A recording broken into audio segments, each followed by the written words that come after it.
Chapter 15, Too High Up. The night was cold. I passed the dark hours burrowed in the oak brush and shivering in my blanket.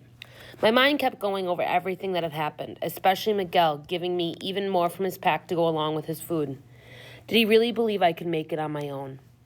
Dawn on the high Chiricahuas made them look like a fortress of cliffs and pinnacles. How was I supposed to reach those tall pines up around the peaks? Go high, Miguel had commanded at the last. Up and moving, I was funneled into a deep canyon with a live stream. Following the stream up to where it started seemed like the only way I could reach the big trees, where there would be open ground and easier walking. Twice I left the water to climb and see if the border patrol was after me. No sign of them. Too much trouble to catch one person? Late morning, I stopped by a clear pool under cottonwoods that were only beginning to bud. I drank from the pool and ate 2 sticks of jerky. I was thinking about bathing in the pool, but the day was cloudy and cold, nothing like the day before. I got out Miguel's map. I found the Chiricahua Mountains and the Dos Cabezas, the freeway in Wilcox, Arizona. I found the blank spot where La Pera Flaca was supposed to be. On a slab of granite, I took stock of everything I had. Blanket, water jug, a roll of toilet paper, a change of clothes, Miguel's parachute cord, his knife and lighters, 2 boxes of cookies, 3 packs of jerky, 4 tins of tuna fish, and a box of hard, thick crackers. I repacked, then studied the map some more. A dirt road ran east and west through the middle of the Chiricahuas.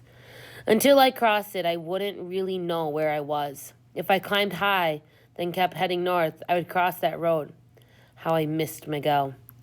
"You have to be a man," I kept hearing him say. "You have to be a man." Staring at the road on the map wasn't going to bring it any closer. It was time to start climbing again. The cottonwoods along the stream gave way to trees I'd never seen before.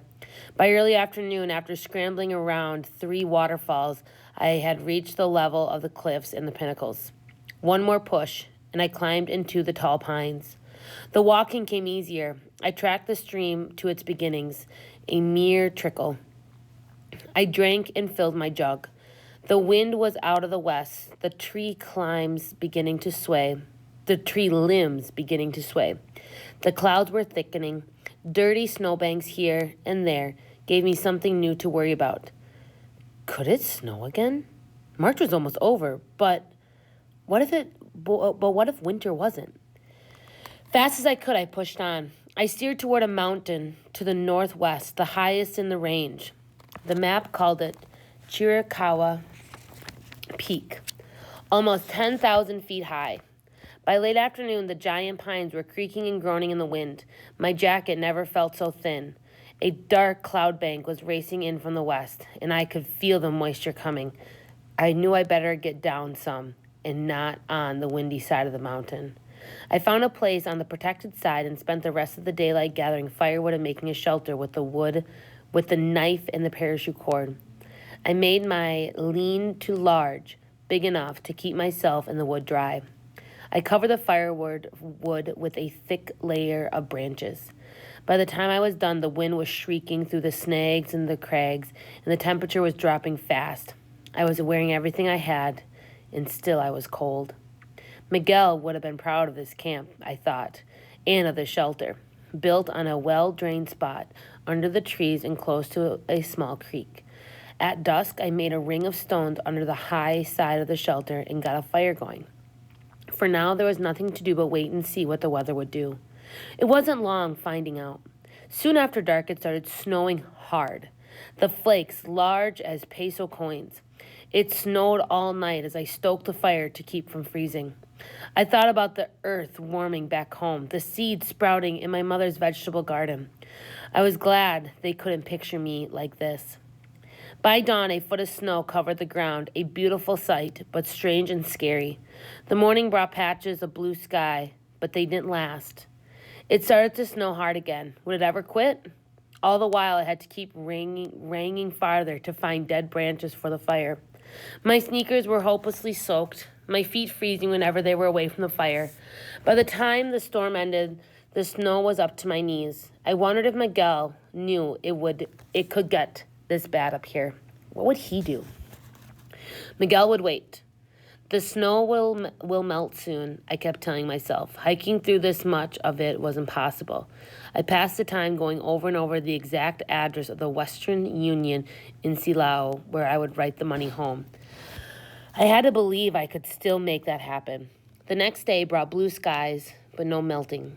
The day after that, finally, warmer air arrived.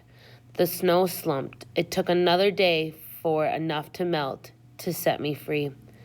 I got going, but without much hope. My food was nearly gone.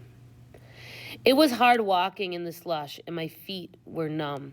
I'd never known how much cold feet could hurt. I began to have the strangest feeling that I was being followed. I would stop every so often to look back and see if anyone was there, but no one was. I felt as alone as a man walking on the moon, small as an ant, utterly helpless. I kept walking, yet couldn't shake that feeling. The hackles went up on the back of my neck.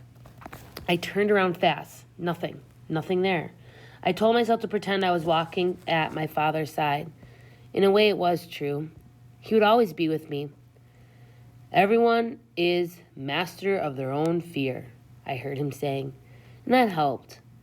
Farther on, I got even more suspicious. I might have heard something. I whipped around quickly, and there it was. No more than 20 feet away, a huge tawny cat. The puma snarled to find itself discovered and went into a crouch. Long as my arm, its tail was waving slowly back and forth. There were pumas back home, but people rarely laid eyes on one. They preyed on deer and stray goats and had a reputation for following people at a distance. This one had come close, much too close. Carmita, the old woman who rang the village bell, liked to tell a story of one carrying off a child when she was young in some other village. I hadn't really believed her. I believed her now. Without a doubt, this animal had been stalking me. The puma coiled, tail going faster and faster. It was about to spring, and I was wishing I was a whole lot bigger. I didn't really think about what to do. I only knew I couldn't turn and run. My hand went to my pocket for the switchblade. I am the jaguar, I screamed.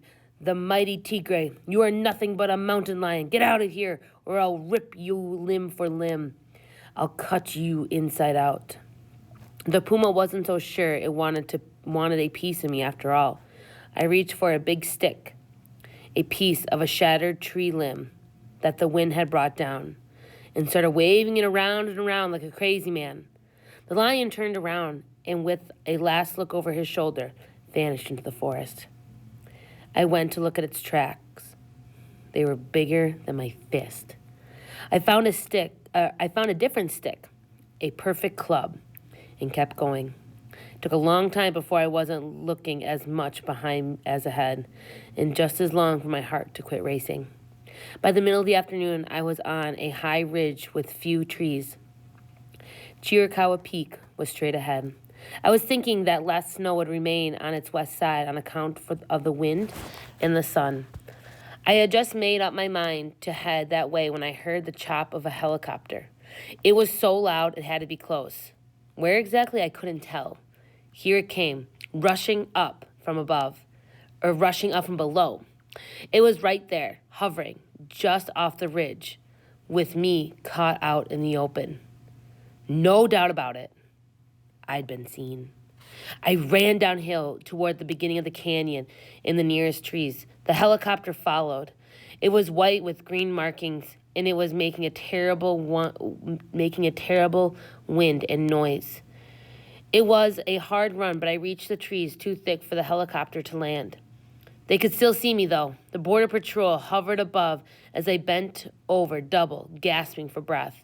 I wondered what would come next. Were they going to find a landing place and send men after me? Instead, they dropped something, a plastic jar. It could be food, I thought. It could be anything. Cautiously, I unscrewed the lid. Inside was a message weighted with sand. In hastily scribbled Spanish, it read, "Stay where you are. We are here to help you." They wanted to help, but there was no promise here that they wouldn't deport me. What would Miguel do? The answer came easy. He wouldn't give up. I looked up at the man with the helmet who was leaning out of the helicopter. He was holding a white metal box with a red cross on it. I shook my head, then ran down into the canyon where the slopes were steep and covered with trees, thick as dog hair.